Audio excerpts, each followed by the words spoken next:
I fidgeted with my ring finger bones, something I always did when I was nervous. "What's the matter with you?" I raised my skull to see Master standing less than a foot away, towering over me.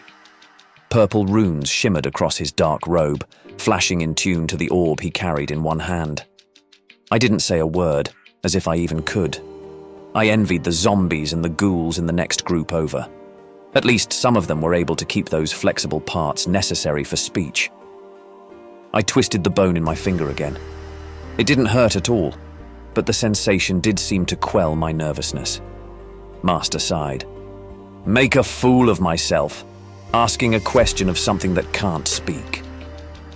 He turned and walked away to address his general, a mummy he'd animated while visiting another country.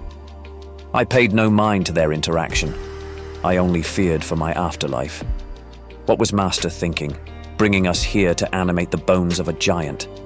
He must know those things can't be controlled when they are alive. Why should an undead one be different? "All right, you collective housings for maggots." The mummy came forward to address us all.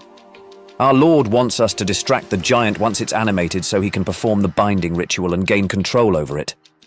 I've seen Master in action, performing the rituals of animation and binding at the same time.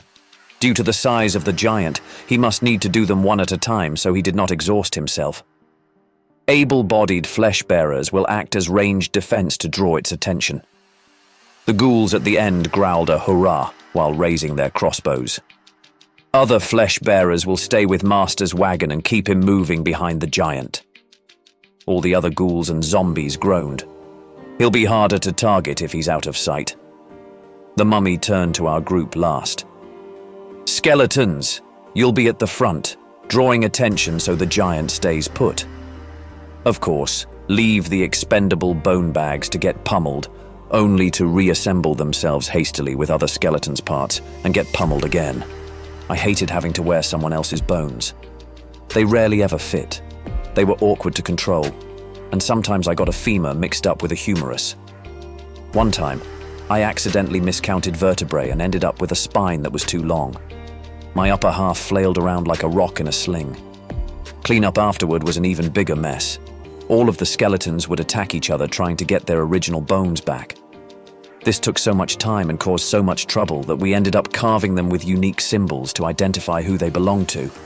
A tedious project to say the least, but ultimately worth it.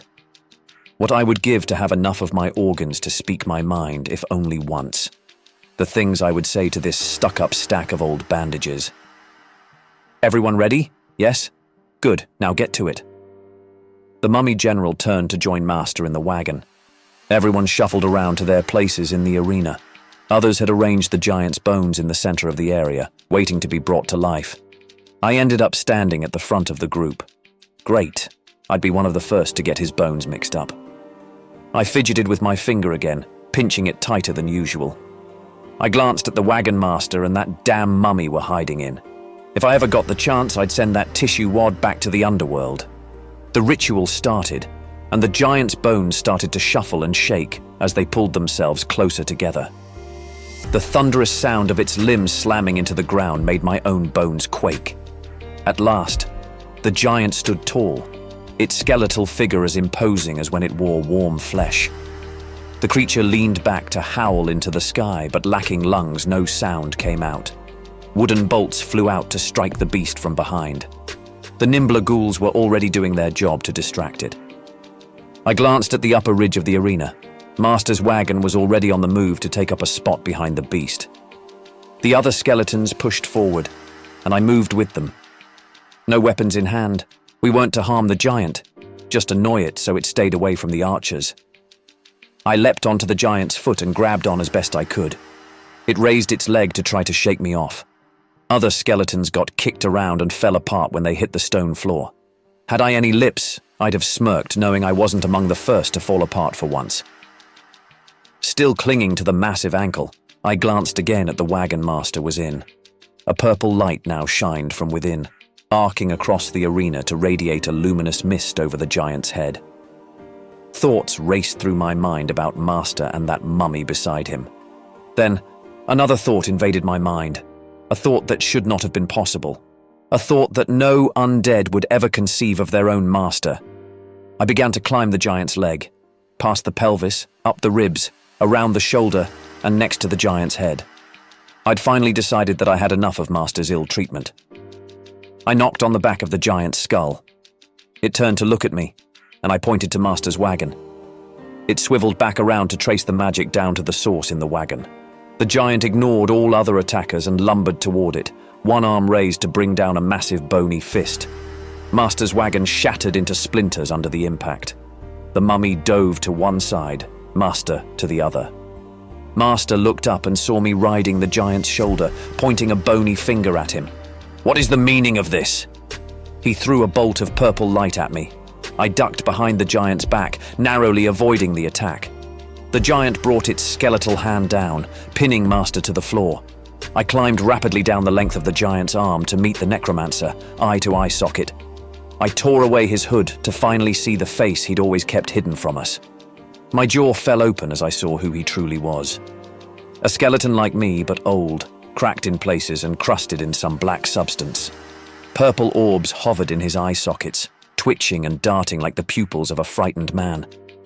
He opened his jaw to speak, and a third orb flashed behind his teeth. "Don't do this. If I die, you all die with me." I froze. I didn't know what to do. All this time he'd been one of us, yet he treated us like refuse, like we were as below him as worker ants. I glanced to one side and saw the mummy picking himself back up and reaching for the sword on his back. If I was going to claim justice today, time was quickly running short. But what should I do? He's not just going to protect the necromancer, he's protecting his own undead life. Unless... I peered at the collar of Master's robe. The top of his rib cage barely peeked out over the ornate trim. A purple light pulsed somewhere inside, likely sitting where a heart would be. Without thinking, I pushed his skull back with one hand and reached my other arm down the gap in his collar. My fingers met something solid, malleable, pulsing.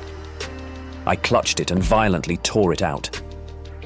My vision grew dim as I gazed onto the ghostly purple heart in my fingers. Its light slowly faded, my strength fading with it. With what haste I could still muster, I brought the heart to my own chest. Almost in a flash, my strength returned, my vision cleared, and I stood up straight. I turned around to see my peers. They too staggered to their feet, confused about their own sudden flashes of weakness and returning strength. They all looked up at me as I turned to face them fully.